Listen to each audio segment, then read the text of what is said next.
अजीजानी करामी, तकब्बुर तो आपने बड़े बड़े देखे होंगे और सुनने भी होंगे, लेकिन इन तकब्बुर में से एक तकब्बुर इल्मी भी होता है। इल्मी तकब्बुर सूफिया की इस्तिलाह के अंदर ये होता है कि जब कोई बंदा यूं कह बैठता है, उसके दिमाग के अंदर शैतान की तरफ से ये वसवसा आ जाता है कि पूरी दुनिया के अंदर, रोए जमीन के ऊपर इल्मी सलाहियत में उसके पल्ले का कोई नहीं, ये यहाँ से इसके इल्म का सवाल शुरू हो जाता है और ये इल्मी तकब्बुर है।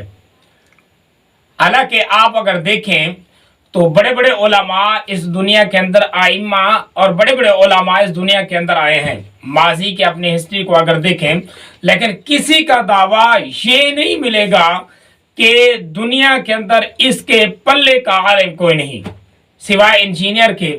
ये आज का जो इंजीनियर है, ये आए दिन ये दावा करता है कि दुनिया के अंदर इस जैसा कोई आलिम नहीं जो इसका मुकाबला कर सके। तो यहां से फिर इल्मी ज़वाल शुरू हो जाता है। तो इस इल्मी ज़वाल की एक झलक आज के इस वीडियो के अंदर मैं आपको दिखाता हूं। कुछ साल पहले इसने एक दावा किया है और वो दावा जरा सुने। इसी तरीके से जो मैथमेटिक्स से रिलेटेड चीजें हैं, कई मैं आपको बताऊं कितने उलमा हैं, बड़े बड़े, मैं नाम नहीं लेता हूं, उनसे जाके जब लोगों ने कैलकुलेशन कराई है ना, ये विरासत के मसाइल बिल्कुल गलत ही रिजल्ट निकाल के बताते हैं। उलमा की डिग्रियां भी हैं, दुनियावी डिग्रियां भी हैं, विरासत का कोई मुश्किल कानून चल जाए उनको जबर तकसीम नहीं करने आती। तो ये लोग कहां से ये दावा करते हैं?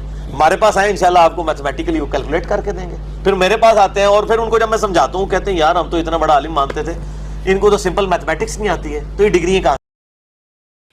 जी तो अजीजानी करामी, आपने देखा ये था इसका दावा। अब खुदा का करना ऐसा हुआ, विरासत के मसले को लेकर इसने दावा किया है। अब विरासत का एक मसला इसके गाटे में बैठ गया, तो अब इसकी दलील सुने। दावा करता है कि इस जैसा विरासत के मसले कोई हल नहीं कर सकता। खुदा का करना ऐसा हुआ है कि मसला किसी औरत का था, उसने पूछ लिया। आप पहले वो मसला सुने। एक औरत का सवाल है जी। वो फरमाती हैं कि मेरे शोहर वफ़ात पा चुके हैं, मेरी 3 बेटियां हैं, बेटा कोई भी नहीं है और मुझे विरासत से मुतल्लिक़ मालूमात दरकार हैं, क्रिटिकल है। वो कहती हैं कि मेरे शौहर के वालिदैन भी फौत हो चुके हैं और मेरे शौहर के 2 भाई और 1 बहन, वो तमाम भी उनकी ज़िंदगी में ही फौत हो चुके हैं। अलबत्ता 1 भांजा और 3 भांजियाँ जो हैं वो ज़िंदा हैं। इसी तरह 2 भतीजियाँ और 4 भतीजे भी हैं। ये मसला कुछ इस तरीके से है कि एक बंदा फौत हो गया और उसके वरसा में माँ बाप भी नहीं और बहन भाई भी नहीं और नरीना औलाद भी नहीं, और वरसा जो बाकी हैं, बीवी है और 3 बेटियां हैं और भतीजे और भतीजियां, भांजे और भांजियां भी हैं। अब इससे पूछा गया कि मसले को कैसे तकसीम करें। अब पहले तो मिर्जा ने बड़ी ही पूरे क्लिप को अगर आप देखें, नीचे लिखा हुआ है क्लिप का नंबर भी, आप क्लिप को देखें तो मिर्जा ने बड़ा टाइम खर्च किया और बड़ा टाइम ज़ाय किया और इधर उधर की मारता रहा। हालांकि ये शॉर्ट फॉर्म में 2 लफ्जी बात थी। अब मिर्जा जवाब देता और विरासत को तकसीम करके बता देता, लेकिन मिर्जा ने नहीं किया, बल्कि इल्मी सलाहियत दिखाते हुए, यानी बड़ा इल्मी किताबी है ये दिखाते हुए, इसने इधर उधर की बड़ी मारी, यूं हो गया वो हो गया, यूं करता रहा। और फिर जो मसला इसने बताया वो मसला भी जरा सुने, मसला किस तरह इसने बताया है। ये जो हमारी इस्लामी बहन का सवाल है, इसमें तो वो कह रहे हैं माँ बाप भी फौत हुए हुए और इनके शोहर के जो बहन भाई हैं वो उनकी ज़िंदगी में फौत हो चुके, तो ज़ाहिर है कि वो बहन भाइयों में तो हिस्सा तकसीम नहीं होगा। ये भी याद रखें, जिसकी औलाद नरीना हो उसके बहन भाइयों को विरासत नहीं मिलती, और जिसकी औलाद नरीना ना हो, यानी कोई बेटा ना हो, सिर्फ बेटियां ही बेटियां हो, फिर विरासत उसके बहन भाइयों में भी जाती है। तो अब इनकी 3 बेटियां, तो इनकी जो शोहर हैं उनके बहन भाइयों में भी जदाद जाएगी, लेकिन वहाँ ये कि बहन भाई तो पहले फौत हो चुके हैं, तो वो वैसे ही हकदार नहीं रहे क्योंकि वो उनकी ज़िंदगी में फौत हुए हैं, और विरासत मरने के बाद तकसीम होती है। जो पहले ही फौत हो गया वह, तो वो ये तो नहीं अपने से बाद में फौत होने वाले की विरासत वो ले रहा होगा, तो वो तो नहीं मिलेगी। कुरान ये कहता है कि जिसकी 2 या 2 से ज़्यादा बेटियां हों, सूरह निसा के अंदर, तो उन बेटियों में 2/3 माल तकसीम होगा, 2/3 माल। लेकिन किसके बाद? माँ बाप, बीवी, यानी ये अपना 1/8 ले लें, माँ बाप तो फौत हुए में, 1/8 یہ ٹوٹل رقم کا لیں آفٹر زکات اور قرض اتارنے کے. اس کے بعد جو رقم بچ جائے نا, یہ بات بھی غلط ہے کہ بیوی کو 8واں حصہ دینے کے بعد جو باقی بچ جائے اس میں سے 3 حصے کرے اور 2/3 یا 2/3 جو حصہ ہے وہ بیٹیوں کے اندر تقسیم کرے. یہ مسئلہ بھی مرزا نے غلط بتایا. اس کے 3 حصے کریں, اس میں سے 2/3 حصہ 3 بیٹیوں میں برابر برابر تقسیم کریں, اور جو 1/3 بچ گیا نا وہ اصل میں جانا تھا ان کے خاوند کے بہن بھائیوں کو اگر وہ زندہ ہوتے, اور وہ تقسیم کس طرح ہونا تھا اسی رول کے مطابق جو قرآن میں ہے کہ بھائیوں کو 2 حصے, اس 1/3 میں سے 2 حصے بھائیوں کو ملنے تھے اور بہنوں کو 1. ان کے کیس میں تو فوت ہو چکے ہیں, تو ان کے کیس میں اب وہ 1/3 کہاں جائے گا, اس کی ڈیٹیل قرآن میں نہیں آئی ہے, وہ بخاری مسلم میں آئی ہے کہ نبی علیہ السلام نے فرمایا, بخاری مسلم کی متفق علیہ حدیث ہے کہ جب جائیداد وراثت تقسیم ہو جائے تو جو باقی مال بچے گا اس کا حقدار اس کے قریبی مرد بھانجا یا بھتیجا ہو. اب مرزا پھنس گیا. اب مرزا پھنسا اس بات کے اندر ہے کہ جو مال ہے بیوی کو تو 8واں حصہ مل گیا, اور باقی جو ہے 3 حصوں میں سے 2 حصے بیٹیوں کے اندر بھی چلے گئے, باقی جو 1 حصہ بچتا ہے وہ 1 حصہ کا کیا کریں گے. اب انجینئر صاحب کے پاس قرآن مجید میں اور حدیث میں تو یہ مسئلہ ہے نہیں, یا لیکن علماء نے فقہاء نے اس مسئلے کو حل کیا ہے اور بتایا ہے, لیکن انجینئر نے وہی اپنا روب ڈالنے کے لیے اپنے شاگردوں کے اوپر اس نے جھوٹی بات بخاری و مسلم کی طرف منسوب کر دی. حالانکہ کوئی ایسی حدیث بخاری و مسلم کے اندر نہیں جس میں یہ حضور صلی اللہ علیہ وسلم نے بتایا ہو کہ باقی جو بچ جائے وہ بھانجوں کے اندر تقسیم ہوگا. اس وجہ سے نہیں کہ ان کے ماں باپ کا حصہ ہے, ان کے ماں باپ کا حصہ تو ملنا ہی نہیں کیونکہ وہ تو ان کی زندگی میں ہو.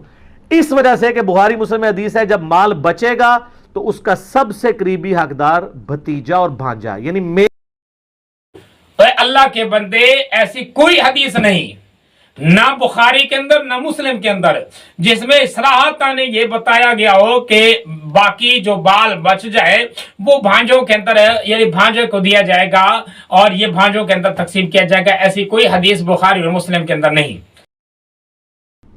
فیمیل کو نہیں, وہ ذرا میل نہیں نظام چلانا ہوتا ہے. فیمیل کو تو اپنے باپ سے بھی جائیداد ملتی ہے, ادھر شوہر سے بھی ملتی ہے, ہر جگہ سے مل رہی ہوتی ہے, تو اس لیے اللہ تعالیٰ نے میل کو ڈومیننٹ اس حوالے سے کیا ہے. اور بخاری مسلم میں حدیث ہے کہ بھانجا اور بھتیجا خاندان میں شمار ہوتا ہے وراثت کے اعتبار سے. اب اگر ہے تو اس کا نمبر نوٹ کرے. پھر مرزا بڑا چال باز ہے, اس نے بڑی چالاکی کی ہے.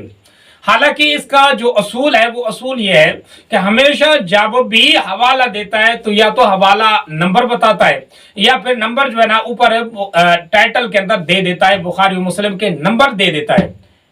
لیکن یہاں پر مرزا کو سام سونگ گیا, نہ تو اس نے نمبر بتایا ہے نہ پوری ویڈیو کے اندر نمبر چلایا ہے, اور امت کو پریشان کر دیا ہے. لیکن باقی جو لوگ اس کے سامنے بیٹھے ہیں ان کے دماغ کے اندر یہ بھی ڈال دیا کہ مرزا نے بخاری اور مسلم کے حوالہ بار بار دے کر یہ مسئلہ صحیح بخاری و مسلم حدیث کے مطابق حل کر دیا ہے. حالانکہ یہ مسئلہ غلط ہے. پوری امت کا اس بار میں اتفاق ہے کہ بیٹیوں اور بیوی کی موجودگی کے اندر جائیداد بھانجوں کے اندر تقسیم نہیں ہوگی. تو اگر یہ ان کے بھانجے اور بھتیجوں, ان کے جو خاوند کے بھانجے اور بھتیجوں کے ماں باپ یعنی ان کے باپ یا ماں زندہ ہوتی تو پھر ان کو ملنا تھا, اور وہ اس رول پہ 2-1 کے رول سے. لیکن اب چاہے ان کی سسٹر ہے چاہے ان کا بھائی ہے, دونوں کو کچھ جائیداد میں سے ملنا. ہاں, ان کی اولاد کو بخاری مسلم کے رول سے جو میل ممبرز ہیں ان میں تقسیم ہو. پھر یہ حوالہ دیتا ہے بخاری اور مسلم کا. اللہ کے بندے بخاری اور مسلم میں یہ حدیث نہیں ہے, اور کوئی بخاری اور مسلم کی شرح اٹھا کر دیں, ایک حدیث ایسی ثابت کر کے دے دیں جس میں یہ ثابت ہوتا ہو کہ بیوی اور بیٹوں کی موجودگی کے اندر جائیداد بھانجوں کو بھی ملتی ہے اور جائیداد بھانجوں کے پاس جائے گی. یہ مفہوم اور ترجمہ کسی حدیث کا بھی اگر ہے تو دکھائے مرزا. یہ مرزا کے اوپر ہمارا قرض ہے اور مرزا کے جتنے بھی شاگرد ہیں ان کے اوپر بھی قرض ہے.